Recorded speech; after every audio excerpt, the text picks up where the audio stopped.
Shalom. Hari ini kita akan sama-sama membahas sebuah tema yang baru di bulan ini. Nanti saya akan berbagi sharing dengan ibu saya, yaitu temanya adalah fully depend on God, ya. Bergantung sepenuhnya kepada Tuhan. Nah, kita akan memulai untuk membuka ayat Yeremia 17 ayat yang ke-7. Kita mau sama-sama baca, bisa ditampilkan? Yeremia 17 ayat yang ke-7, ya. Jadi tema bulan ini adalah fully depend on God. Ada yang tahu, hafal tema bulan lalu mungkin? Ada? Ya, berjalan bersama dengan Tuhan. Saya percaya setiap tema yang Tuhan berikan bukan hanya sekedar sebuah tema yang berlangsung begitu saja, tapi jadikan itu sebuah rema dan kekuatan untuk kita menjalani bulan demi bulan bersama dengan Tuhan, ya. Tema bulan lalu berjalan bersama dengan Tuhan, saya percaya sudah banyak kesaksian. Amin. Kalau berjalan sama Tuhan kan seperti Engkong Yusak selalu katakan ngeri-ngeri sedap. Ada yang ingat kata-katanya? Ya. Ngeri-ngeri sedap itu artinya adalah terkadang mungkin kita sampai deg-degan dibuat Tuhan sampai di ujung jalan misalnya. Tapi pertolongannya tidak pernah terlambat, sekali lagi. Itu ngeri-ngeri sedap, ya. Berjalan sama Tuhan itu selalu akhirnya akan indah pada waktunya. Tapi ngejalaninnya mungkin susah, tapi percaya Tuhan campur tangan. Nah, di bulan ini temanya adalah fully depend on God. Oke. Fully depend on God artinya adalah bergantung sepenuhnya sama Tuhan.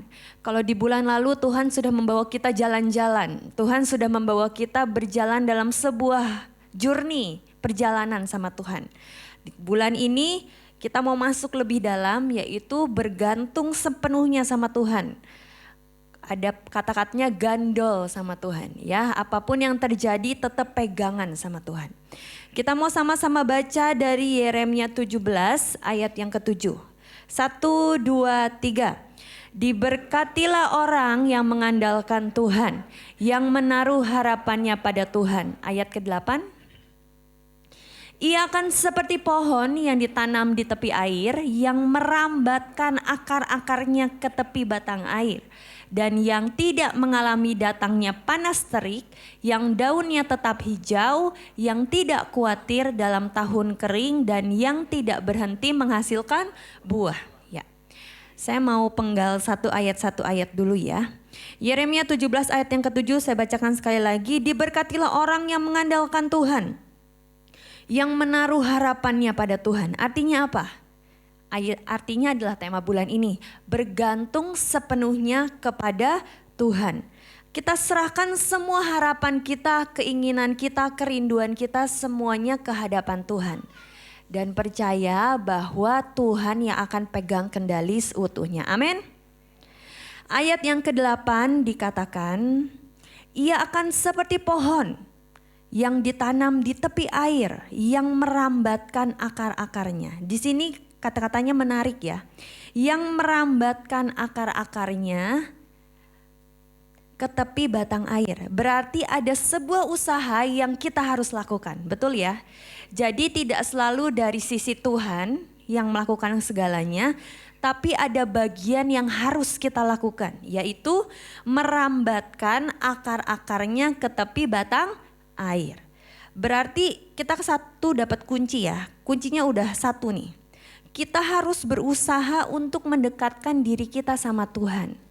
Ada yang namanya perlu kedalaman dan keintiman yang lebih lagi bersama dengan Tuhan. Kalau kita sudah bisa jalan sama Tuhan, sudah bisa selaras, sudah bisa seirama, ada anugerah yang Tuhan berikan ya. Anugerahnya itu ayat lanjutannya. Dan yang tidak mengalami datangnya panas terik.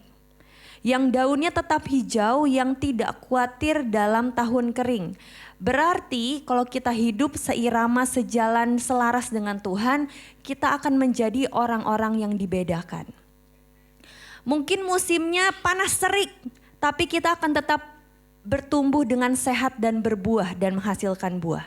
Kita bisa menjadi orang-orang yang dibedakan dan dikatakan lagi, dan yang tidak berhenti menghasilkan buah. Artinya apa? Hidup kita akan terus menjadi berkat buat orang-orang di setiap kita. Kalau dari dulu AOC itu Tuhan selalu memberikan kata-kata kepada Pak Daniel. Diberkati untuk menjadi berkat. Blessed to be a blessing. Jadi kata-kata itu jangan pernah lepas dari hidup setiap kita. Setiap musim apapun Tuhan izinkan kita masuk ke dalamnya, kita akan tetap berbuah di dalam Tuhan. Karena kita berpegang teguh sama Tuhan. Saya ini kan saudara pegang admin handphone doa pagi. Ada yang ikut doa pagi di sini? Ya, saya percaya beberapa ikut ya doa pagi. Doa pagi itu kan berlangsung sejak Pak Daniel masih ada, betul ya? 100 hari Pak Daniel pulang dan kita melanjutkan sudah lebih dari 1000 hari, betul ya? Kan semuanya udah dapat PIN. Apa yang saya lihat? Seseorang yang bergaul karib dengan Tuhan itu saya lihat dari kehidupan Pak Daniel. Ya, mungkin orang lain bisa berpikir bahwa saatnya pandemi dan COVID itu saatnya istirahat di rumah, tidak melakukan apapun. Tapi apa yang saya lihat dari kehidupan beliau adalah itu saat dimana dia mau bergaul karib dengan Tuhan. Menangkap isi hati Tuhan, kerinduan Tuhan lewat doa pagi. Saya ini berkali-kali tanya sama beliau gitu, "Pah, kapan nih selesai?" gitu. Bangun jam 5 pagi kan bukan sebuah hal yang mudah ya saudara ya. Kalau mungkin hanya seminggu, 2 minggu, oke lah gitu. Tapi ini sampai kapan kita tidak pernah tahu. Apa yang Pak Daniel katakan tuh sangat menarik buat saya ingat sampai hari ini gitu. Dia hanya berkata, saya hanya mau meresponi apa yang Tuhan katakan. Kalau kamu tanya selesainya kapan, saya juga nggak tahu. Tapi Tuhan sedang mencari orang-orang yang mau berdiri bagi bangsa ini. Dia cuma berkata, kalau bukan kita siapa lagi, katanya dia. Kita itu udah dipanggil sebagai imam, katanya. Imam itu tugasnya meminta belas kasihan Tuhan sampai Tuhan memulihkan bangsanya. Itu tugas imam.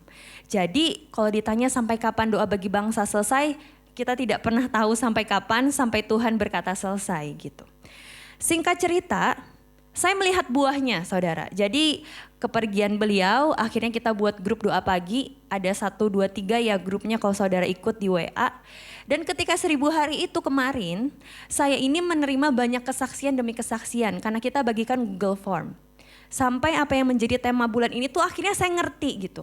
Kenapa kita harus bergantung kepada Tuhan? Kenapa? Karena seperti ini. Kalau buat orang dunia mungkin di zaman pandemi dan di zaman COVID semua kan usaha berhenti, betul ya? F&B berhenti, banyak yang berhenti, bengkel mungkin berhenti, cuci sepatu, bahkan suami saya itu punya laundry sepatu di Jakarta gitu. Dia sampai bingung, aduh gimana ya zaman pandemi, siapa yang mau cuci sepatu? Kata dia keluar rumah aja, enggak kan keluar rumah, sepatu kan enggak kotor kata dia. Tapi saudara anehnya adalah orang-orang yang bergantung sepenuhnya sama Tuhan itu adalah orang-orang yang dibedakan. Bahkan hampir semua kesaksian yang saya terima 75% itu yang terjadi di zaman pandemi. Orang berkata usaha susah, banyak yang berkata omset saya meningkat 200%. Ada yang berkata bahwa rumah saya yang tadinya tidak bisa terjual di zaman normal, sampai dia berkata kepada istrinya, siapa sih yang mau beli rumah di zaman pandemi katanya. Buat makan aja susah, tapi orang ini bisa menjual rumahnya 5 kali lipat harga dari sebelumnya gitu. Saya benar-benar terbuka matanya ketika saya melihat ini. Orang-orang yang merambatkan akar-akarnya ke tepi batang air gitu. Ketika kita bisa bergantung sepenuhnya sama Tuhan, ada anugerah yang Tuhan menjadikan kita umat yang dibedakan. Tapi masalahnya, apakah kita mau terus punya keintiman yang dalam bersama dengan Tuhan? Ketika kita berjalan sama Tuhan, Tuhan itu tidak pernah menjanjikan hidup kita selalu baik-baik aja, betul ya? Terkadang Tuhan membuat kita masuk ke dalam proses, masuk ke dalam mungkin cobaan, tekanan apapun. Tapi jadikan itu, kalau dulu Pak Daniel selalu ingetin saya, kalau saya ada dalam proses, dia selalu bilang, ingatlah Tuhan ingin kamu berjalan berdua sama Tuhan. Kenapa? Karena terkadang ketika Tuhan masukkan kita ke dalam sebuah proses, kita udah gak bisa bergantung sama siapapun. Kita terkadang masih punya, kalau dalam dunia, saya sampai catat di sini Tuhan ingetin.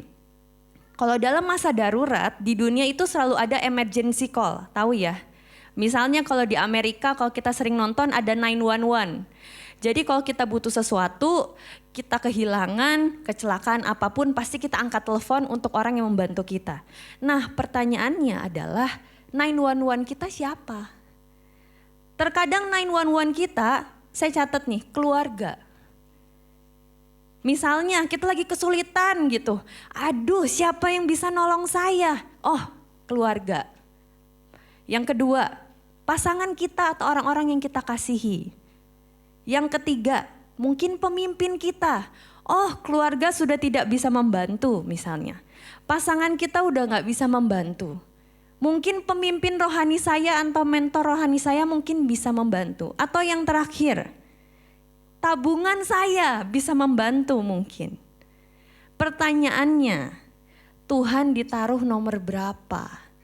Apakah Tuhan ditaruh menjadi orang yang paling terakhir ketika kita tidak bisa mengandalkan siapapun, atau ketika kita pertama kali mendapatkan sebuah hal yang tidak enak, kita langsung tercetus, oh 911 saya Tuhan. Itu pertanyaannya. Kita sebagai manusia cenderung megang sesuatu. Contoh ya, ketika ayah saya dipanggil Tuhan pulang, itu adalah sebuah hal yang tidak enak buat keluarga kami gitu. Jujur aja itu seperti apa ya, sebuah gedung yang sudah tinggi dibangun tiba-tiba runtuh di depan saya seketika itu juga. Dibilang pegangannya hilang, jelas hilang gitu. Selama ini keluarga saya ya Pak Daniel yang paling berdiri dengan kokoh gitu loh. Tapi sampai satu titik saya merasa bahwa semuanya baik. Semuanya tidak ada yang mengecewakan karena Tuhan pasti campur tangan dengan sempurna. Tapi kalau kita tidak punya hati yang melekat sama Tuhan, mungkin hati kita dengan sangat cepat bisa kecewa. Oh, Tuhan tidak baik. Oh, Tuhan tidak adil dalam hidup saya. Kenapa? Karena kita tidak punya keintiman sama Tuhan. Kalau kita punya keintiman sama Tuhan, kita pasti percaya bahwa semua yang Tuhan jadikan adanya itu baik. Kita gak pernah curiga sama Tuhan. Oh, kayak gini Tuhan mungkin berpikir tidak adil buat hidup saya. Tapi kalau kita mengasihi Tuhan dengan sepenuh hati, sudah pasti kita akan berkata bahwa semua yang terjadi adalah baik adanya. Next, ketika kita berbicara tentang bergantung sepenuhnya kepada Tuhan, dikatakan bahwa kita mau sama-sama buka Amsal 16 ayat yang ke-25. Boleh ditampilkan? Amsal 16 ayat yang ke-25. Kalau bahasa Inggrisnya ditulis, there is a way which seems right to a man. Ada sebuah jalan yang terlihat benar kepada seseorang. And appears straight, yang terlihat sangat lurus di depan dia. But its end the way of the dead. Tetapi ujungnya menuju maut. Nah, kita mau sama-sama baca Amsal 16 ayat yang ke-25. Nah, ada jalan yang disangka lurus tapi ujungnya menuju maut. Artinya apa? Kalau kita sudah berbicara tentang bergantung sepenuhnya kepada Tuhan, jangan andalkan kekuatan kita. Itu kuncinya. Kalau kita selalu mengandalkan kekuatan kita, percayalah tidak ada satupun yang sanggup dan mampu. Kalau kita dikatakan kita sedang dalam pertandingan menuju garis akhir, kita mau finish strong, kita perlu yang namanya anugerah Tuhan. Jadi mulai hari ini, ayo harapkan dan pegang teguh keintiman kita di dalam Tuhan. Tapi kita mau sama-sama belajar juga dari seorang tokoh Alkitab yang menurut saya dia ini adalah seseorang yang diurapi Tuhan. Dia dipilih oleh Nabi Tuhan dan dijadikan raja, tetapi ada saat-saatnya di mana ketika dia memilih untuk mengeluarkan dirinya dan mengandalkan kekuatannya, dan dengan saat itu terjadi banyak kegagalan demi kegagalan yang terjadi. Kita mau sama-sama buka dari 1 Samuel 13 ayat yang ke-8. Jadi kita mau sama-sama belajar dari Saul. Saul adalah orang yang mendapat janji Tuhan. Apapun yang dia lakukan berhasil. Bahkan Saul juga diurapi oleh Samuel. Tetapi ada beberapa kesalahan yang Saul lakukan karena dia fokus dengan apa yang menjadi perkenanan manusia, bukan perkenanan Tuhan. Ya, Saul mengeluarkan dirinya dari Tuhan dan kegagalan demi kegagalan terjadi. Apapun yang ia sentuh bahkan bisa terlihat hancur karena ia tidak lagi mengandalkan Tuhan. 1 Samuel 13 ayat yang ke-8 sampai ke-14. Ya. Ini cerita di mana Saul mempersembahkan korban tanpa menunggu Nabi Samuel. Ketika Filistin mulai menyerang bangsa Israel. Saya bacakan.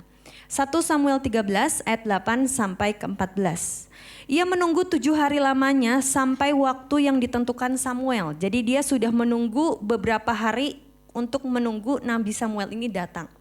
Tetapi ketika Samuel tidak datang ke Gilgal, mulailah rakyat itu berserak-serak meninggalkan dia. Dia mulai gentar dengan semua keadaan yang terjadi karena banyak dari rakyatnya mulai berserak-serak meninggalkan dia. Sebab itu Saul berkata, bawalah kepadaku korban bakaran dan korban keselamatan itu. Lalu ia mempersembahkan korban bakaran. Ya, jadi dia dalam satu titik terjepit. Dia sudah tidak mengandalkan Tuhan, terdesak karena dia takut ditinggalkan orang-orang. Tapi reaksi hatinya berbeda. Dia memilih untuk mempersembahkan korban bakarannya sendiri. Baru saja ia habis mempersembahkan korban bakaran, maka tampaklah Samuel datang. Saul pergi menyongsongnya untuk memberi salam kepadanya. Tetapi kata Samuel, apa yang telah kau perbuat? Jawab Saul, karena aku melihat rakyat itu berserak-serak meninggalkan aku dan engkau tidak datang pada waktu yang telah ditentukan, padahal orang Filistin telah berkumpul di Mikmas. Maka pikirku, sebentar lagi orang Filistin akan menyerang aku di Gilgal, padahal aku belum memohon belas kasihan Tuhan. Sebab itu aku memberanikan diri lalu mempersembahkan korban bakaran. Kata Samuel kepada Saul, perbuatanmu itu bodoh. Engkau tidak mengikuti perintah Tuhan Allahmu yang diperintahkannya kepadamu. Sebab sedianya Tuhan mengokohkan kerajaanmu atas orang Israel untuk selama-lamanya. Tetapi sekarang kerajaanmu tidak akan tetap. Tuhan telah memilih seorang yang berkenan di hatinya dan Tuhan telah menunjuk dia menjadi raja atas umatnya. Karena engkau tidak mengikuti apa yang diperintahkan Tuhan kepadamu. Apa yang kita bisa belajar? Ketika kita berbicara tentang bergaul sepenuhnya dengan Tuhan atau bergantung sepenuhnya dengan Tuhan, yang tadi saya katakan, mungkin kita bisa dimasukkan ke dalam sebuah proses, dalam sebuah tekanan yang mungkin sudah tidak ada harapan gitu. Dan di saat itu iman kita dan pengharapan kita diuji sama Tuhan. Masihkah kita mengandalkan Tuhan atau kita menggunakan kekuatan dan akal budi kita sendiri? Dan di saat itu teruji semuanya dan Saul yang dia lakukan adalah melangkahi Samuel. Mengorbankan korban bakaran yang seharusnya tidak dia lakukan. Dan akhirnya dia digantikan sebagai seorang raja. Itu salah satu kesalahan Saul. Next, ada kesalahan yang kedua yang kita mau sama-sama bahas, yaitu dari 1 Samuel 15.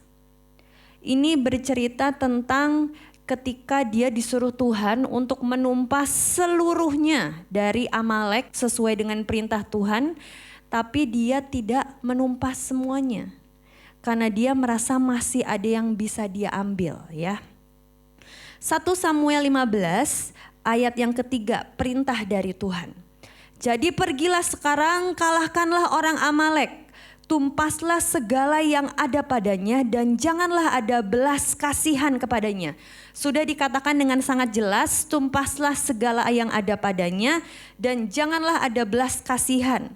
Bunuhlah semuanya, laki-laki maupun perempuan, kanak-kanak maupun anak-anak yang menyusu, lembu maupun domba, unta maupun keledai. Artinya apa? Seluruhnya harus ditumpas, dihabiskan.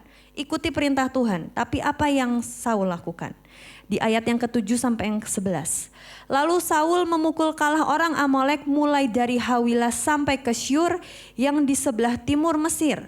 Agag, raja orang Amalek, ditangkapnya hidup-hidup, tetapi segenap rakyatnya ditumpasnya dengan mata pedang. Ini, tetapi Saul dan rakyat itu menyelamatkan Agag dan kambing domba dan lembu-lembu yang terbaik dan tambun. pula anak domba dan segala yang berharga. Tidak mau mereka menumpas semuanya itu. Tetapi segala hewan yang tidak berharga dan yang buruk itulah yang ditumpas mereka. Lalu firman Tuhan ada untuk Saul melalui Samuel. Lalu datanglah firman Tuhan kepada Samuel, demikian, aku menyesal karena aku telah menjadikan Saul raja. Bahkan Tuhan berkali-kali menyesal. Sebab ia telah berbalik daripada aku dan tidak melaksanakan firman-Ku. Maka sakit hatilah Samuel dan ia berseru-seru kepada Tuhan semalam-malaman. Padahal saudara, kalau kita tarik ke depan, ketika Saul diurapi menjadi raja, Tuhan itu sudah benar-benar mempersiapkan Saul. Bahkan sebelum Saul datang bertemu dengan seorang pelihat ya, dikatakan di 1 Samuel 9, dia sudah berkata kepada Samuel bahwa engkau besok akan bertemu dengan seorang pemuda yang sangat tampan dan dia akan diurapi sebagai raja. Saya bacakan ayatnya ya, 1 Samuel 9 ayat yang ke-15. Tetapi Tuhan telah mengatakan kepada Samuel sehari sebelum kedatangan Saul. Demikian, besok kira-kira waktu ini aku akan menyuruh kepadamu seorang laki-laki dari tanah Benyamin. Engkau akan mengurapi dia menjadi raja atas umatku Israel dan ia akan menyelamatkan umatku dari tangan orang Filistin. Sebab aku telah memperhatikan sengsara umatku karena teriakannya setelah sampai kepadaku. Sebenarnya dia kan seseorang yang sudah Tuhan persiapkan. Sudah Tuhan urapi. Sudah Tuhan kasih kira-kira destininya seperti ini. Tetapi di tengah jalan hatinya berubah setia dan dia tidak mengandalkan Tuhan. Dan akhirnya Tuhan bahkan bisa berkata, aku menyesal telah menjadikan Saul menjadi raja. Karena apa? Sebuah respon hati yang salah. Ketika kita berkata tentang bergantung sepenuhnya sama Tuhan, harus full heart, harus 100%. Gak bisa setengah-setengah. Kalau kita berkata tentang ada perumpamaan di Alkitab ya, ketika kita mau masuk ke kolam bersama dengan Tuhan, bukan lagi semata kaki, bukan lagi sepinggang, bukan lagi sepundak, tetapi tenggelam bersama dengan Tuhan. Kalau kita berbicara tentang mata kaki, masih bisa masuk keluar kolam gak? Masih bisa. Butuh Tuhan, masuk ke kolam. Butuh hal yang duniawi, keluar dari kolam. Kalau kita berbicara tentang selutut, masih bisa keluar masuk kolam enggak? Masih bisa. Masuk ketika kita perlu Tuhan, ketika kita masih penuh hal-hal yang duniawi, keluar. Tapi jangan pernah salahkan Tuhan juga kalau berkat kita hanya 50%. Karena kita masih keluar masuk dari kolam, betul ya? Tapi kalau kita sudah 100% tenggelam bersama dengan Tuhan, otomatis kita sudah menyerahkan seluruh hidup kita ke dalam tangan Tuhan. Kita mau lihat versi yang lainnya yaitu dari Daud ya. Dari Daud dikatakan bahwa Daud itu ketika kita berbicara tentang bergantung sepenuhnya sama Tuhan, bahkan dia berkata, I am nothing without God. Aku ini bukan siapa-siapa tanpa Tuhan. Kita bisa lihat dari Daud bahwa dia haus dan lapar akan Tuhan. Bahkan dikatakan di Mazmur 84 ayat yang ke-10, sebab lebih baik 1 hari di pelataranmu daripada 1000 hari di tempat lain. Kalau kita ngelihat perjalanan hidup Daud, hidupnya gak selalu baik-baik aja, betul ya? Ada saatnya dia dikejar, ada saatnya dia harus bersembunyi di dalam gua, ada saatnya di mana dia harus melihat seluruh apa yang dia punya, bahkan istrinya tertawan gitu. Tapi reaksi respon hati dari Daud itu beda. Kita mau sama-sama lihat dari 1 Samuel 30 ayat ke-3 dan 6 ya. Saya bacakan ini cerita tentang di Siklak, di mana seluruh apa yang dia punya dirampas dan ditawan. Bahkan sama seperti apa yang situasi Saul hadapi. Dia hendak bahkan dilempari batu oleh rakyatnya. Saul kan tadi hampir ditinggal, berserak-serakan oleh rakyatnya. Kalau Daud, ia hendak dilempari batu dengan rakyatnya. Keadaan sangat mendesak, tapi respon hatinya berbeda. 1 Samuel 30 ayat 3-6. Ketika Daud dan orang-orangnya sampai ke kota itu, tampaklah kota itu terbakar habis. Dan istri mereka serta anak mereka yang laki-laki dan perempuan telah ditawan. Lalu menangislah Daud dan rakyat yang bersama-sama dengan dia itu dengan nyaring sampai mereka tidak kuat lagi menangis. Juga kedua istri Daud ditawan, yakni Ahinoam perempuan Yisril dan Abigail bekas istri Nabal orang Karmel itu. Dan Daud sangat terjepit karena rakyat mengatakan hendak melempari dia dengan batu. Seluruh rakyat itu telah pedih hati masing-masing karena anaknya laki-laki dan perempuan. Tetapi Daud menguatkan kepercayaannya kepada Tuhan Allahnya. Ini yang berbeda. Daud menguatkan kepercayaannya kepada Tuhan Allahnya, tidak mengandalkan kekuatannya sendiri. Sikap Daud tetap mengejar Tuhan dan kembali kepada Tuhan. Kita bisa lihat dari ayat yang ke-7. Lalu Daud memberi perintah kepada Imam Abiatar bin Ahimelek, bawalah efod itu kepadaku. Maka Abiatar membawa efod itu kepada Daud. Ini yang Daud lakukan. Dia bertanya kepada Tuhan, katanya, haruskah aku mengejar gerombolan itu? Akan dapatkah mereka kususul? Dan Tuhan berfirman kepadanya, kejarlah sebab sesungguhnya engkau akan dapat menyusul mereka dan melepaskan para tawanan. Bedanya ini saudara. Yang satu terjepit mau ditinggalin orang-orang, berserakan, mengandalkan kekuatannya sendiri dan ujung-ujungnya Tuhan bahkan dikatakan menyesal telah mengangkat dia sebagai raja. Ujung hidupnya gak baik. Dia bunuh diri, betul ya? Tapi yang Daud lakukan ketika terjepit adalah dia tetap balik sama Tuhan. Emergency call-nya Tuhan, 911-nya Tuhan. Udah kejepit seperti apapun, sudah tidak terlihat ada harapan sedikit pun. Dia tetap cari Tuhan. Karena dia tahu kekuatannya hanya berasal daripada Tuhan. Apa yang Daud lakukan dan dapatkan ayat 16. Ia menunjuk jalan kepada Daud ke sana, jadi selama perjalanan dia bertemu dengan seorang budak, orang Mesir, budak dari orang Amalek. Dan dia menjadi kunci di mana Daud bertemu dengan gerombolan itu. Dan kita tahu sampai akhirnya bahkan dikatakan tidak ada yang hilang pada mereka. Dari hal yang kecil sampai hal yang besar, sampai anak laki-laki dan perempuan dan semua jarahan yang telah dirampas musuhnya semuanya dibawa Daud kembali. Bahkan tidak ada satupun hal yang Daud punya yang hilang. Semuanya Tuhan kembalikan utuh dan tidak ada pun yang hilang. Itu berkat dan jaminan yang Tuhan berikan. Jadi apapun yang kita sedang hadapi, mau itu semenekan apapun, yuk sama-sama balik sama Tuhan gitu. Percayalah ujung-ujungnya itu pasti Tuhan kok. Walaupun tidak terlihat ada harapan, tapi kita gak punya cara lain untuk kembali bergantung sepenuhnya sama Tuhan. Yang terakhir saudara, sebelum saya kasih ke ibu saya. Poin terakhir yang Tuhan ingatkan adalah jangan pernah hitung-hitungan sama Tuhan. Kalau kita mau bergantung sepenuhnya sama Tuhan, jangan hitung-hitungan. Oh Tuhan, buat Tuhan segini aja lah. Ya jangan salahin Tuhan kalau berkatnya segitu aja gitu. Saya tadi sampai cari ya fakta di internet gitu. Kita aja sebenarnya kalau Tuhan buat kita tidak bisa bernafas, itu sebenarnya udah sangat fatal, betul ya?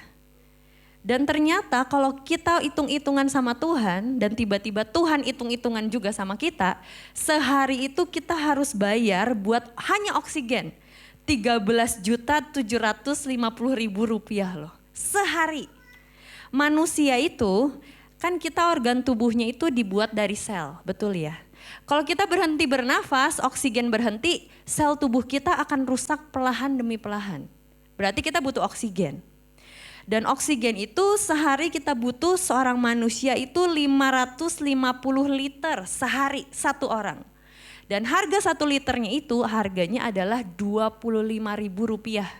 Dikalikan sendiri aja, sehari perlu kita bayar sama Tuhan, kalau kita hitung-hitungan, 13.750.000. Tuhan itu sudah terlalu baik dalam hidup setiap kita gitu. Oksigen aja sudah Tuhan berikan secara cuma-cuma, gratis, kita tidak perlu bayar. Masakah kita sama Tuhan masih hitung-hitungan? Kalau Tuhan hanya minta misalnya, yuk doa pagi setia gitu.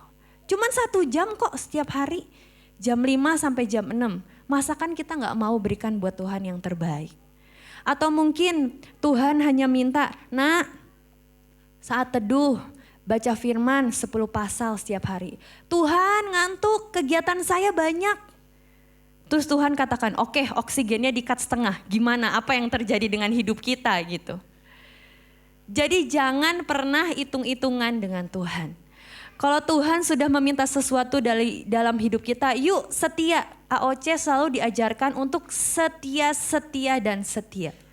Saya terakhir dengerin kata-kata dari Pak Daniel, saudara. Dia berkata di khotbah terakhir sebelum dia dipanggil Tuhan pulang. Saya ngutip dari kalimat terakhir ya, sekalian menutup sharing ini sebelum saya kasih ibu.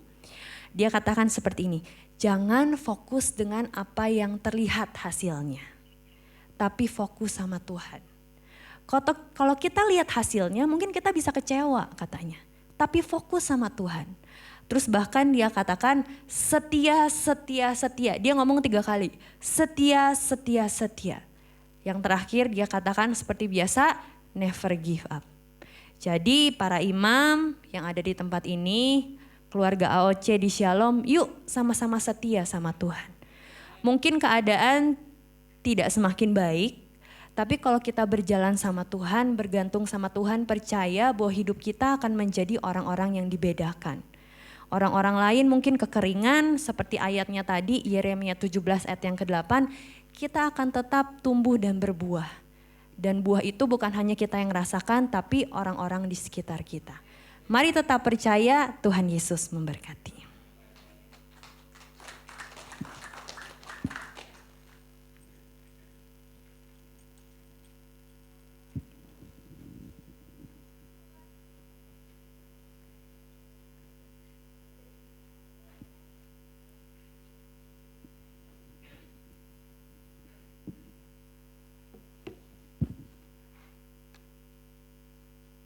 Shalom semua.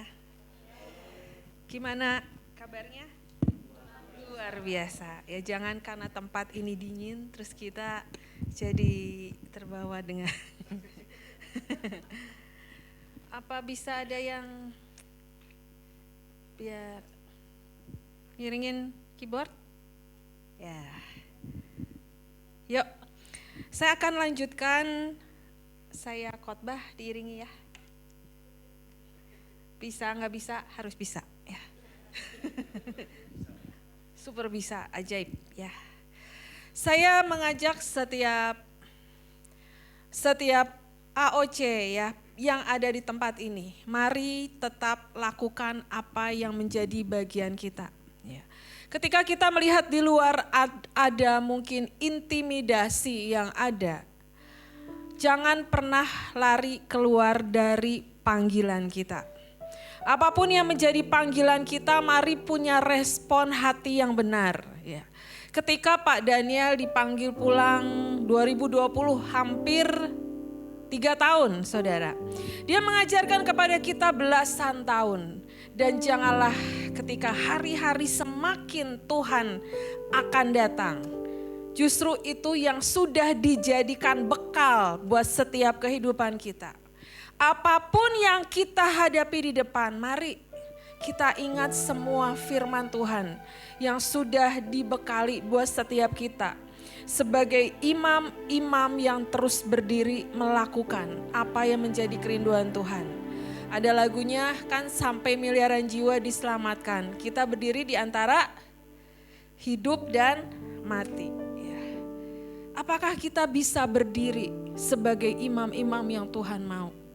Ketika hari-hari yang dikatakan di firman Tuhan kan, kalau Tuhan mau datang itu hari-hari semakin mungkin orang-orang akan semakin egois, dunia akan semakin jahat dan segala sesuatu yang kita lihat kok kenyataannya seperti ini dan seperti ini gitu.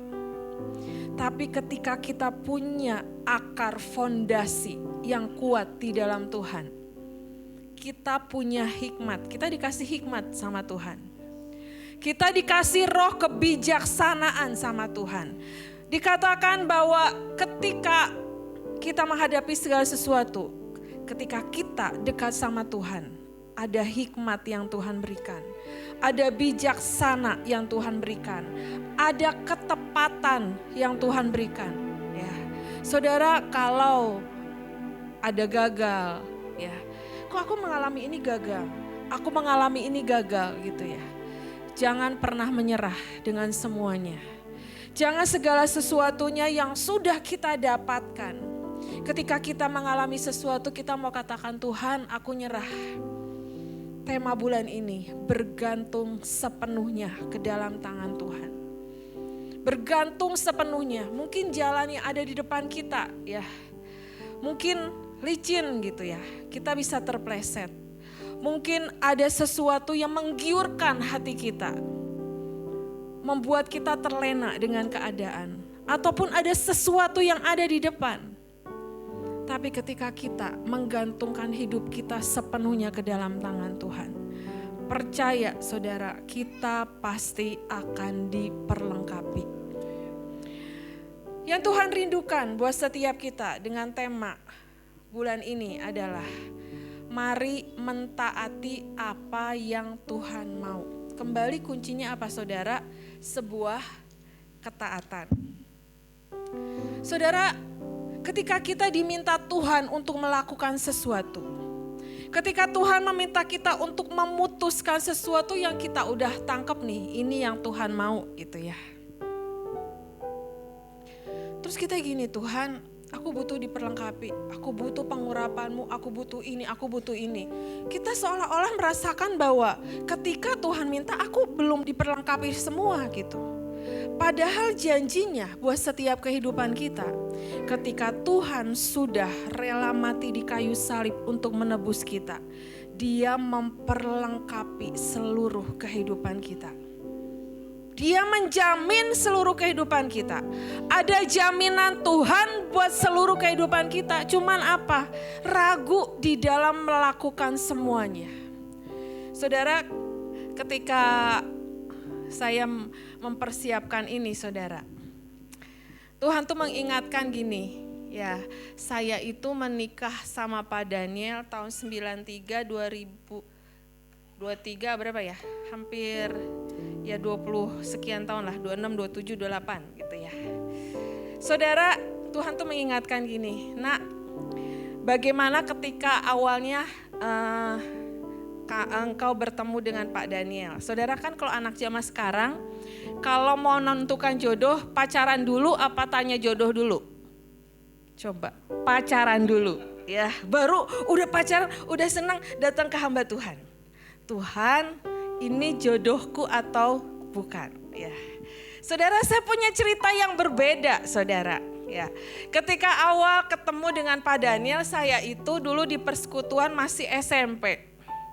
Saya beda usia dengan Pak Daniel itu 5 tahun, saudara. Dia sebagai leader saya, leader musik ya.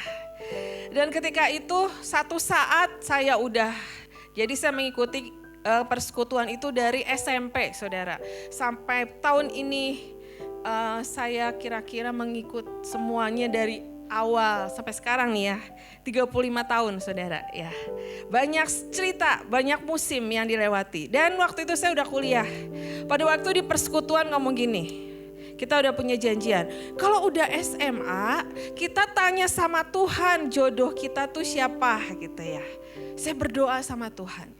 Pada waktu itu ya saudara, ada satu kata yang Tuhan kasih, jodohmu tuh namanya Daniel ya. Terus saya berpikir gini, masa iya ini Daniel yang ini gitu ya. Pada waktu itu saudara, Pak Daniel tuh udah punya kekasih gitu ya. Sama-sama pelayanan sama saya. Ya, saya panggilnya dulu saya dulu panggilnya Kodeni ya, sama satu tim gitu ya. Terus saya tanya sama Tuhan, Tuhan masa iya gitu ya, ini jodoh saya gitu. Saya doa. Terus sudah gitu, gak lama saudara, ya beberapa bulan ya, tiba-tiba ada yang telepon ke rumah saya. Hari-hari itu saudara, saya tuh gak mau ngangkat telepon karena rumah saya tuh gabung dengan kantornya ayah saya. Waktu dulu beberapa hari sebelum Pak Yusak telepon itu, saya ngangkat telepon salah saudara. Karena ada di kantor, ada orang yang meminta uang dan bla-blanya, saya cerita gitu. Jadi ayah saya bilang, lain kali udah serahin aja kepada pekerja gitu ya. Hari itu saya nggak mau ngangkat telepon, tapi saya harus ngangkat telepon karena hari itu orang tua saya lagi doa, punya jam doa. Ternyata saudara yang telepon Pak Yusak. Pak Yusak tanya gini, kamu tahu nggak jodoh kamu siapa? Terus saya gini, saya tahu jodoh saya Daniel. Terus Pak Yusak bilang, ya Daniel itu Daniel saya katanya gitu. Daniel anak saya. Ya saya nggak bisa berkata-kata saudara. Saya diem gitu ya.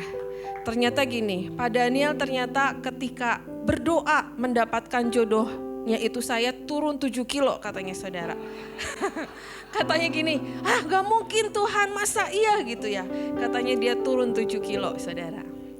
Akhirnya saudara beberapa hari kemudian, ya seminggu kemudian, Pak Daniel mengajak saya bertemu di rumahnya.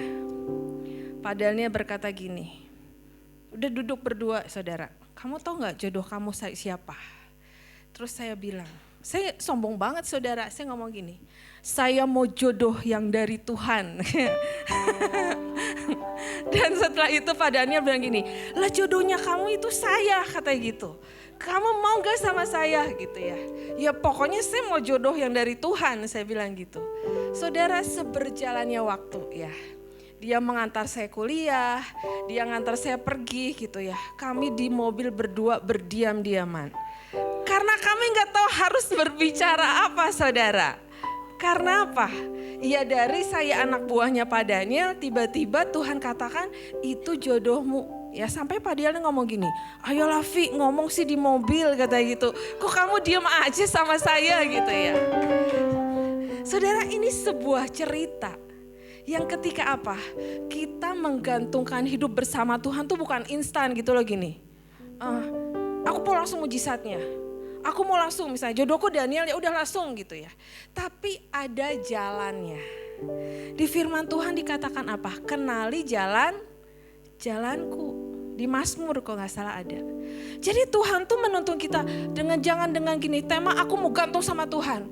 Ya kita bisa lihat, oh itu yang jatuh, itu yang gagal, itu ini enggak saudara. Tapi ketika kita mengenali jalannya Tuhan, Tuhan akan mengangkat, akan menghindari kita dari terpleset, dari jatuh. Kenapa? Ketika kita gandol sama Tuhan, ya hitungannya kayak aku nempel sama Tuhan, yang jalan adalah, yang beracara adalah Tuhan. Ada hikmat yang saya tadi ingatkan, ada hikmat, ada tuntunan Tuhan. Dan kalau sekarang saya lihat gitu ya, setiap anak-anak muda gitu pacaran dulu baru tanya jodoh.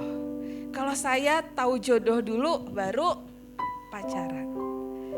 Dan tidak sampai di situ saudara, ketika benar-benar gandol sama Tuhan, usia 20 tahun Tuhan meminta saya untuk menikah. Waktu itu saya masih kuliah saudara. Dan 2 tahun kemudian, tahun 95, Lala lahir. Jadi Tuhan tuh gini, ketika engkau menggantungkan hidupmu sepenuhnya sama Tuhan, punya ketaatan dan matikan kedagingan kita. Pada waktu itu saudara, saya usia 20 tahun, saya juga gak mau, saya masih muda banget gitu ya. Usia 20 tahun saya harus menikah. Saya banyak pertimbangan, tapi waktu itu saudara, Tuhan membuat saya memantapkan diri udah. Dan orang tua saya setuju, orang tuanya Pak Yusak juga mendapatkan itu.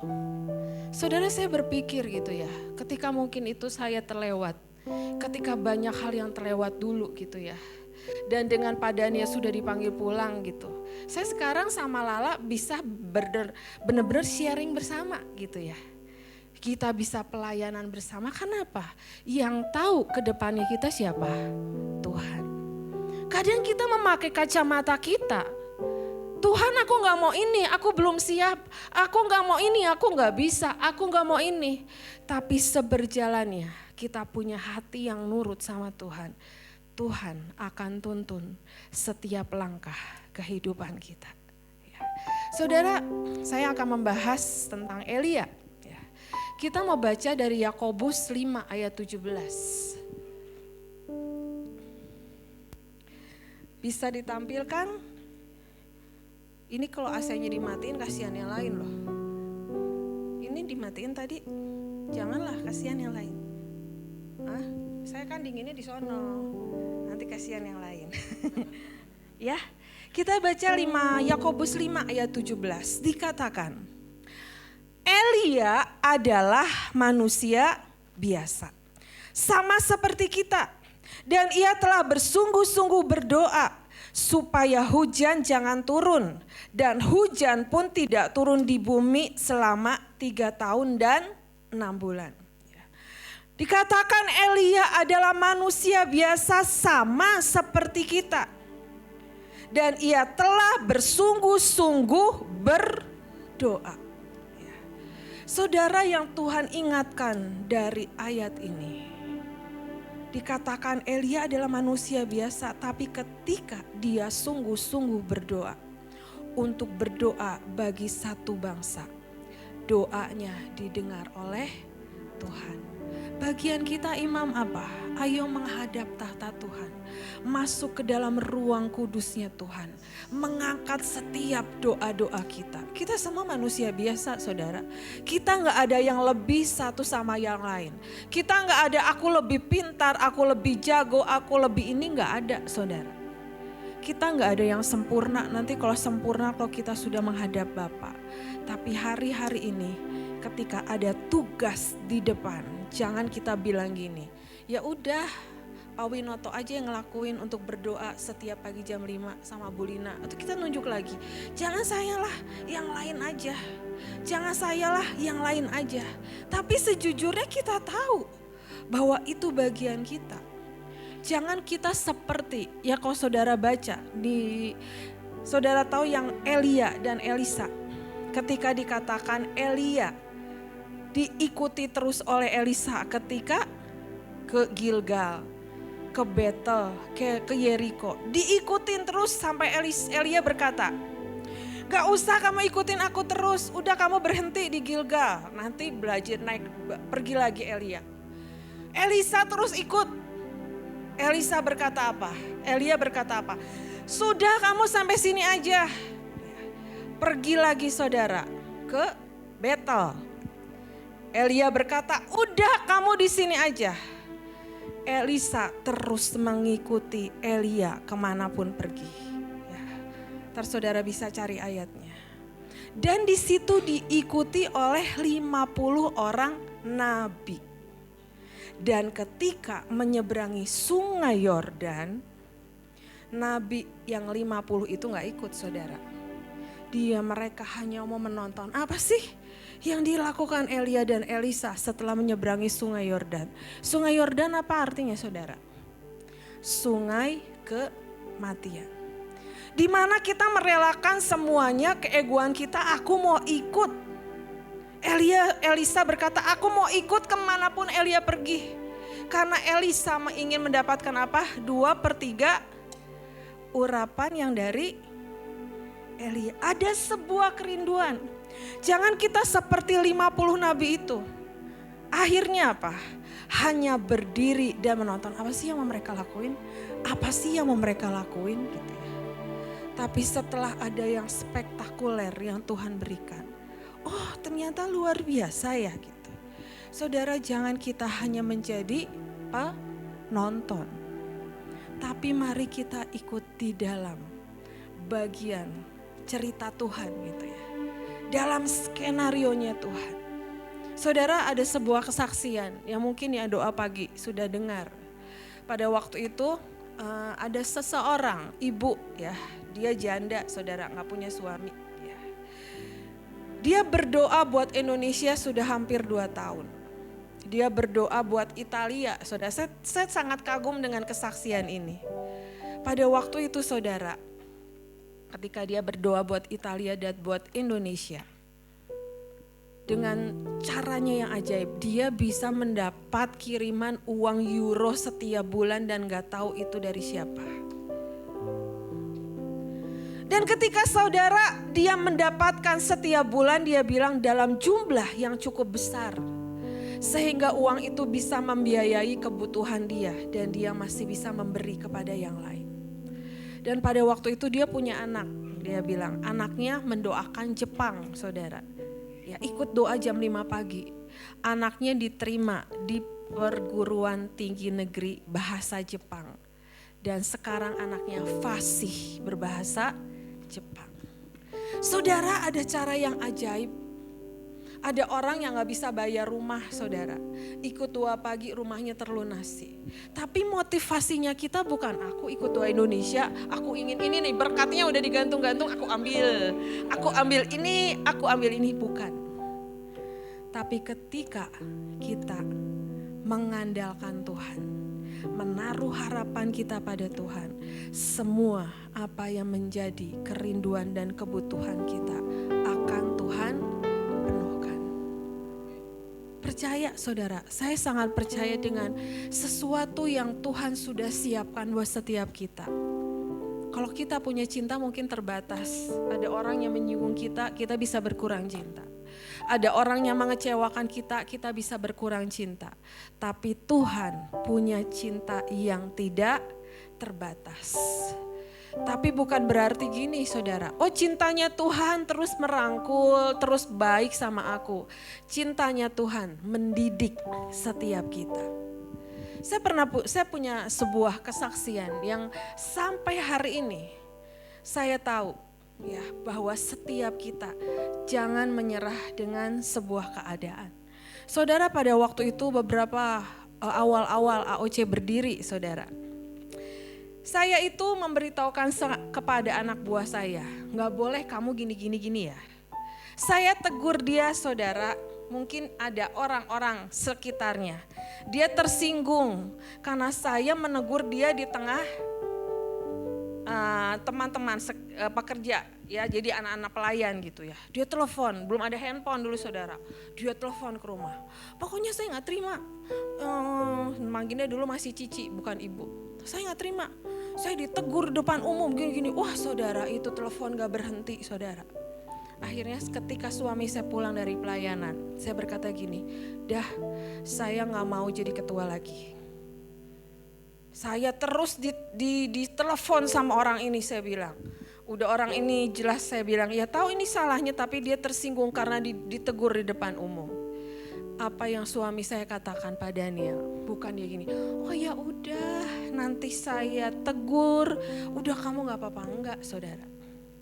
Suami saya berkata gini, kalau kamu gak mau jadi ketua lagi, oke, kamu mulai lagi dari awal. Saya bilang dari awal gimana?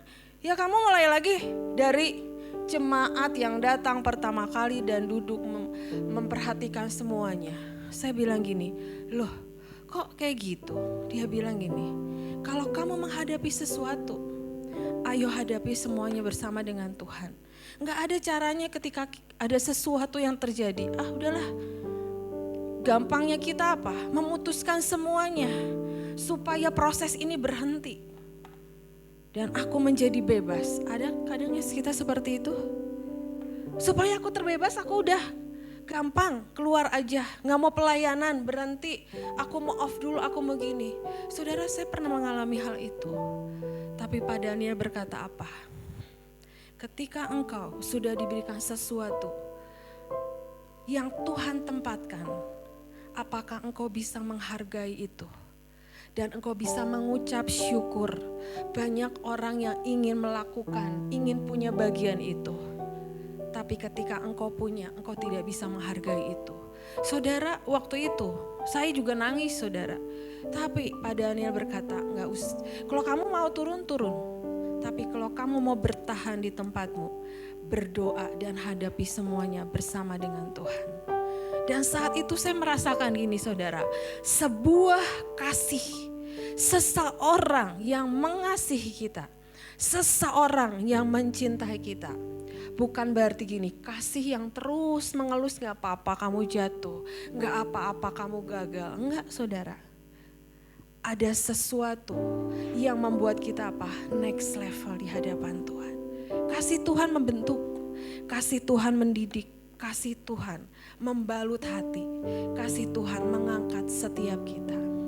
Oleh karena itu saudara, ketika mungkin hari-hari ini ada kegagalan dalam kehidupan kita, jangan menyerah.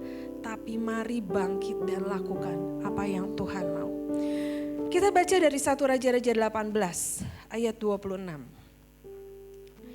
Ini sebuah kisah ketika Elia mengalahkan Nabi Baal ya saudara. Dikatakan mereka mengambil lembu yang diberikan kepada mereka, mengolahnya. Ada di sini. 1 Raja-Raja 18 ayat 26. Ya.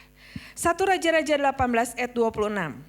Mereka mengambil lembu yang diberikan kepada mereka, mengolahnya dan memanggil nama Baal dari pagi sampai tengah hari. Katanya, ya Baal, jawablah kami, tetapi tidak ada suara, tidak ada yang menjawab. Sementara itu mereka berjingkrak-jingkrak di sekeliling mezbah yang dibuat mereka itu. Ini nabi-nabi Baal melakukan ini saudara. Sesudah lewat tengah hari mereka kerasukan sampai waktu mempersembahkan korban petang, tetapi tidak ada suara, tidak ada yang menjawab, tidak ada perhatian. Ini ketika Nabi Baal berdoa ingin api turun dari langit saudara, tidak ada api yang turun. Kita baca di 1 Raja-Raja 18 ayat 37 dan 38. Dikatakan, jawablah aku ya Tuhan, jawablah aku supaya bangsa ini mengetahui bahwa Engkaulah Allah ya Tuhan, dan Engkaulah yang membuat hati mereka tobat kembali. Lalu turunlah api Tuhan menyambar habis korban bakaran, korban kayu api, batu dan tanah itu. Bahkan air yang dalam parit itu habis dijilatnya. Saudara, ketika itu Elia berhadapan dengan 450 nabi Baal. Dan dikatakan saudara, mereka berusaha meminta api kepada Allahnya yang Baal. Elia kepada Tuhan, Tuhan ini ada korban petang, api turun dari langit. Pada waktu itu Elia sampai meminta, ayo buat parit, dipenuhi air. Dan akhirnya saudara, api itu turun dari langit menyambar korban itu. Ada sesuatu yang spektakuler, ada sesuatu yang besar, keajaiban yang Tuhan pakai Elia dengan caranya yang ajaib. Ya. Saudara, kita mau baca dari 1 Raja-Raja 19 ayat 1 sampai 4. Apa yang terjadi saudara? 1 Raja-Raja 19 ayat 1. Ketika Ahab memberitahukan kepada Isabel segala yang dilakukan Elia dan perihal Elia membunuh semua nabi itu dengan pedang, maka Isabel menyuruh seorang suruhan mengatakan kepada Elia, beginilah kiranya para Allah menghukum aku. Bahkan lebih lagi daripada itu, jika besok kira-kira pada waktu ini aku tidak membuat nyawamu sama seperti nyawa salah seorang dari mereka itu. Maka takutlah ia, lalu bangkit dan pergi menyelamatkan nyawanya. Dan setelah sampai ke Berseba yang termasuk wilayah Yehuda, ia meninggalkan bujangnya itu. Tetapi ia sendiri masuk ke padang gurun sehari perjalanan jauhnya. Lalu duduk di bawah sebuah pohon arar. Kemudian ia ingin mati katanya, cukuplah itu sekarang ya Tuhan. Ambillah nyawaku sebab aku ini tidak lebih baik daripada nenek moyangku. Saudara, apa yang saudara bisa bayangkan dengan Elia yang mengalahkan 450 nabi Baal dan kemuliaan Tuhan dinyatakan, dan ketika dia menghadapi Isabel, ya, dengan perkataan Isabel, siapa itu? Akan aku bunuh dengan cara yang sama gitu ya. Dikatakan bahkan lebih daripada itu, aku akan menghukum. Isabel menyuruh seorang suruhan mengatakan kepada Elia, beginilah kiranya para Allah menghukum aku, bahkan lebih daripada itu. Jika besok kira-kira pada waktu ini aku tidak membuat nyawamu seperti nyawa salah seorang dari mereka itu. Saudara, Elia mengalami sebuah ketakutan. Elia merasakan apa? Aku sudah melakukan ini, ada keletihan, mungkin ada capek, aku sudah melakukan ini, kok aku akhirnya dikejar-kejar oleh Isabel, oleh pasukan dari Ahab untuk dibunuh karena dia melakukan bahwa Isabel adalah dari yang nabi-nabi 450 ini saudara. Dan dikatakan apa? Cukuplah itu. Sekarang ya Tuhan ambillah nyawaku sebab aku ini. Saudara, ketika kita dipakai Tuhan dengan cara yang ajaib.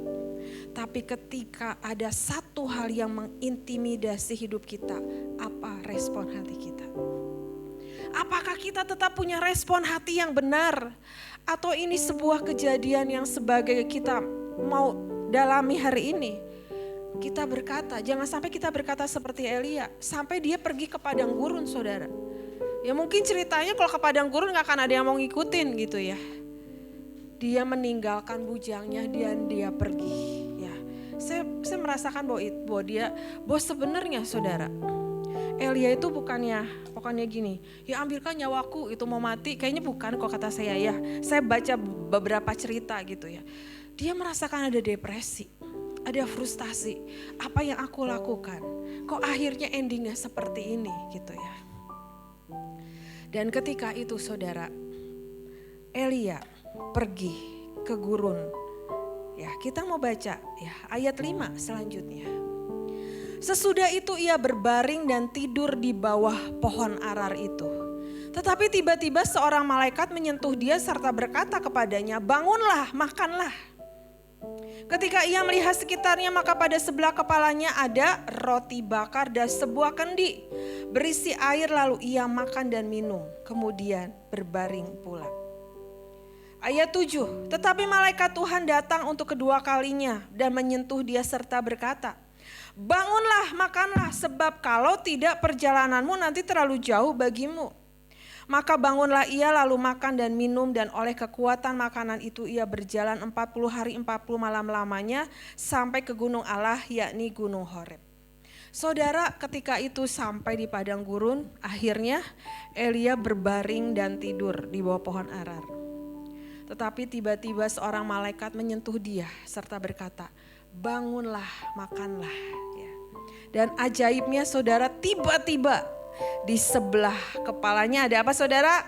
Roti bakar dan kendi berisi air. Ya.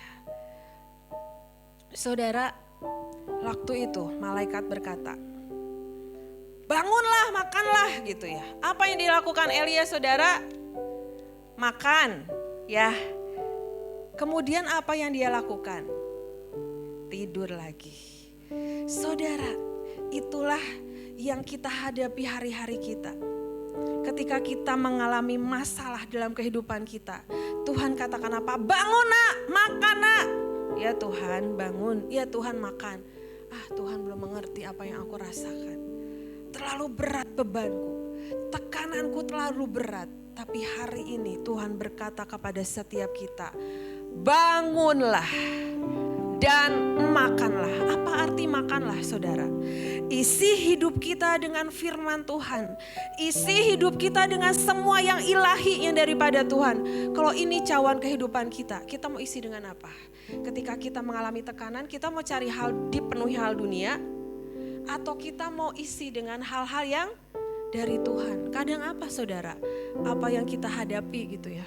Ya udah, mau pergi aja misalnya itu, mau nonton gitu ya. Udah sumpaklah di rumah nonton. Di bioskop nonton. Sampai rumah sumpak lagi gak saudara? Sumpak lagi gitu ya. Mau pergi ke mall, jalan-jalan. Sampai rumah, ya gitu lagi. Ya saya juga suka gitu saudara. Udah sumpak di rumah. Bukan sumpak sih, udahlah pergi gitu ya. Ya makan di luar, sampai rumah ya masalahnya tetap sama gitu. Tapi yang Tuhan berkata kepada setiap kita, makanlah, bangunlah dan makanlah. Apapun yang menjadi keadaan kita hari-hari ini, kita gak punya pilihan saudara. Kita mau jatuhkan pilihan kita di mana? Di tangan manusia apa di tangan Tuhan? Ketika semuanya terjadi, ketika kita mengikut Tuhan, saudara punya pengikutan kita sama Tuhan berapa tahun? Kita punya pengikutan yang ikut Tuhan berbeda-beda. Ya, tapi apakah kita akan tukar semuanya dengan hal-hal dunia? Ketika kita menghadapi segala sesuatu yang ada dalam kehidupan kita. Ada orang-orang yang mungkin gini, ya udah aku gak mau nari lagi, aku gak mau jadi pelayanan lagi. Memutuskan semua, dan ketika kita berkata, aku kalau sudah memutuskan nih, aku udah gak berhubungan lagi, aku bebas di luar. Kata siapa saudara? Ujian akan tetap ada karena Tuhan menginginkan kita apa? Harus naik kelas, harus next level. Ya. Ayatnya yang bulan lalu naik, hari semakin ke hari kita semakin kuat hendak menghadap Allah di Sion. Iya, ketika Tuhan mengajak kita naik terus, butuh tenaga, butuh kekuatan. Makanya dikatakan apa? Bangkitlah dan makanlah. Bangunlah dan makanlah. Itu yang menjadi kerinduan Tuhan buat setiap kita. Dikatakan di ayat 7, tetapi malaikat Tuhan datang untuk kedua kalinya dan menyentuh dia serta berkata, bangunlah, makanlah, sebab kalau tidak perjalananmu nanti terlalu jauh bagimu. Saudara, Tuhan membawa kita masuk di dalam percepatan. Hari-hari ini saya dapat dari Tuhan apa saudara? Mari hidup serius di hadapan Tuhan. Jangan saudara main-main ikut Tuhan. Contoh ya, ketika pendamaian kita udah gak serius lagi. Ketika kita berdoa kita udah gak serius lagi. Saudara, kita punya tanggung jawab. Setiap kita bukan imannya rombongan. Nanti menghadap surga kita rombongan. Semua masing-masing, pribadi demi pribadi. Oleh karena itu saudara, yuk hidup lebih serius buat Tuhan. Hidup lebih menangkap isi hati Tuhan. Bukan menjadi hal-hal yang biasa. Oh kok terlambat gak apa-apa. Kalau ini gak apa-apa. Saudara, kalau saudara ngomong semua gak apa-apa. Akhirnya menjadi sesuatu yang buat kita apa? Spirit family, spirit apa ya? Gak apa-apa, semuanya gak apa-apa gitu ya. Dan dikatakan di ayat 8. Maka bangunlah ia lalu makan dan minum, dan oleh kekuatan makanan itu ia berjalan 40 hari 40 malam lamanya sampai ke gunung Allah, yakni gunung Horeb. Saudara, dengan yang disiapkan Tuhan, Elia berjalan 40 hari 40 malam sampai ke gunung Allah. Saudara, kita gak tahu kita punya waktu seberapa yang Tuhan siapkan, yang Tuhan sediakan buat setiap kita. Tapi hari ini, ketika kita menggantungkan hidup kita bersama dengan Tuhan, jangan lari dari semua yang Tuhan sudah kasih. Ingat saudara, kalau saudara udah mulai letih, capek ataupun apa, katakan motivasi dirimu. Bangunlah dan makanlah. Makan, hidupi firman Tuhan. Ya. Setiap firman Tuhan yang kita baca bukan sesuatu teori atau biasa, tapi mari hidupi setiap firman Tuhan yang Tuhan berikan buat setiap kita. Makanya ayatnya di dalam Yohanes 15 ayat 5 dikatakan apa? Akulah pokok anggur dan kamulah ranting-rantingnya. Barang siapa tinggal di dalam aku dan aku di dalam dia, ia berbuah banyak. Sebab di luar aku, kamu tidak dapat berbuat apa-apa. Yang terjadi sekarang apa? Tuhan masuk dalam kehidupan kita, kita terima Tuhan sebagai juru selamat. Tapi apakah kita bisa tinggal di dalam Tuhan dengan mematikan semua kedagingan kita? Dan kita berkata, Tuhan, aku mau nurut dengan apa yang Tuhan mau. Saudara, biar firman Tuhan hari ini membawa kita semakin dalam dan semakin erat. Menggantungkan hidup kita sepenuhnya ke dalam tangan Tuhan. Bukan kepada yang lain, bukan kepada diri kita sendiri, kepada orang lain. Tadi Lala bilang apa saudara? 911 ya. Emergensi kita taruh di siapa? Saya kemarin bagiin juga di Tulung Agung dengan cucu saya Emma yang ini yang teriak-teriak tadi. Dia nyanyi gini sama saya, kemarin saya juga nyanyi. Ada sesuatu yang membekas di hati saya. 1-1 Emma sayang mama. 2-2 Emma sayang mama. 3-3 Emma sayang mama. 4-4 Emma sayang mama. Apakah kita bisa apapun yang kita hadapi dan kita mau berkata, Tuhan Engkau nomor 1 di dalam hidupku. Saudara, cucu saya tuh dekat sama saya, oma gitu ya. Tapi kalau udah waktunya dia perlu mamahnya, misalnya saya gak ngerti, dia pasti cari mamahnya. Mau tidur, cari mamahnya. Perlu apa? mama gitu, saya udah ngerti gitu ya. Itulah yang Tuhan ajarkan. Apa yang terjadi ketika dia menghadapi sesuatu yang mungkin sekitarku gak ngerti, carinya mama gitu. Kita pun begitu saudara, apapun yang terjadi, apapun semuanya, kita cari Tuhan. Yuk, amin. Terima kasih Tuhan buat firman yang Kau berikan pada malam hari ini. Semakin kuat kami di dalam Engkau, bukan karena kekuatan kami, tapi karena Engkau yang ada dalam kehidupan kami. Terima kasih Tuhan, terima kasih. Terima kasih Bapa. Ku sembah Yesus, hanya Engkau Allah di hidupku. Tiada yang lain, hanya Kau, hanya Engkau Tuhan selamanya. Kau tetap Allah, walau dunia semua bergoncang, tak tergoyahkan, Kau tetap. Saya undang mari semua bangkit berdiri, kita nyanyikan lagu ini sebagai sebuah deklarasi kita kepada Tuhan. Hanya Engkau Allah di hidupku. Tiada yang lain, hanya Kau, hanya Engkau Tuhan selamanya. Kau tetap Allah, walau dunia semua bergoncang, tak tergoyahkan, Kau tetap Allah. Tuhan, terima kasih buat firman yang Kau berikan pada malam hari ini Tuhan. Menjadi kekuatan buat setiap kami Tuhan. Dimanapun kami berada Tuhan, biar kami menjadi berkat di mana kami berada Tuhan. Dan kami menjadi imam-imam yang malam hari ini kami memperbarui cinta kami, memperbarui kasih kami, memperbarui Tuhan setiap apapun yang menjadi bagian kami. Karena Engkau mengingatkan setiap kami, bangunlah dan makanlah. Kami tahu Tuhan, semuanya Engkau menginginkan untuk setiap kami.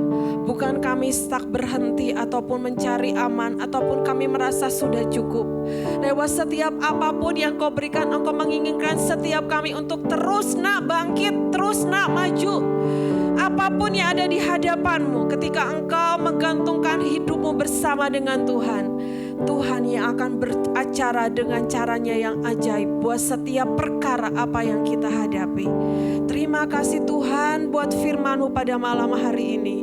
Tuhan, hamba bawa setiap jemaat yang di tempat ini, mungkin mereka ada yang mengalami suatu masalah, mereka mengalami sesuatu tekanan ataupun kecewa. Mereka merasakan ada sesuatu dalam kehidupan mereka yang membuat mereka tidak bisa untuk maju. Hari ini Tuhan, kami tahu dengan firman Tuhan hari ini Tuhan membebaskan setiap kami, memulihkan setiap kami, memerdekakan setiap kami Tuhan. Karena kami tahu Engkau tidak membuat kami untuk menjadi terpuruk, tapi Engkau membuat kami menjadi seorang pemenang. Terima kasih Bapak, terima kasih. Kita nyanyikan kembali lagu ini.